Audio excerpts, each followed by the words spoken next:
ज्या पक्षाचं नावही महानगरपालिकेत घेतलं जात नव्हतं, तोच पक्ष आज थेट महाराष्ट्रात तब्बल 126 नगरसेवक निवडून आणतो आणि तो पक्ष म्हणजे AIMIM. लोक म्हणायचे AIMIM हा बाहेरून आलेला पक्ष आहे, पण आज हाच पक्ष महाराष्ट्रात आपली ताकद सातत्याने वाढवतोय. जे काम शरद पवार आणि राज ठाकरे सुद्धा पूर्ण ताकदीने करू शकले नाही, ते काम आज असुद्दीन ओवैसी आणि इम्तियाज जलील यांनी करून दाखवलं.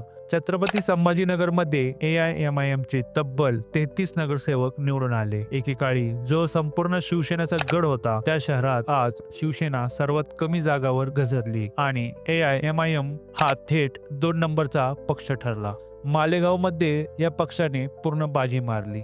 21 जागा जिंकून दुसऱ्या क्रमांकाचा सर्वात मोठा पक्ष ठरला. अमरावतीमध्ये 15 जागा, नांदेडमध्ये 13, धुळेमध्ये 10, सोलापूरमध्ये 8 आणि सोलापूरमध्येही AIMIM ने 2 नंबरचा पक्ष ठरतो. मुंबईसारख्या BMC मध्ये AIMIM ने इतिहास रचला. पहिल्यांदाच तब्बल 6 जागा जिंकल्या.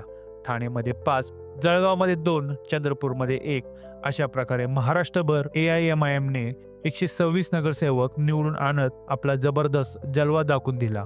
म्हणूनच आज प्रश्न एकच आहे, हा पक्ष फक्त शहरापुरता मर्यादित राहील की उद्या महाराष्ट्राच्या राजकारणात खेळ बदलणारा घटक ठरेल?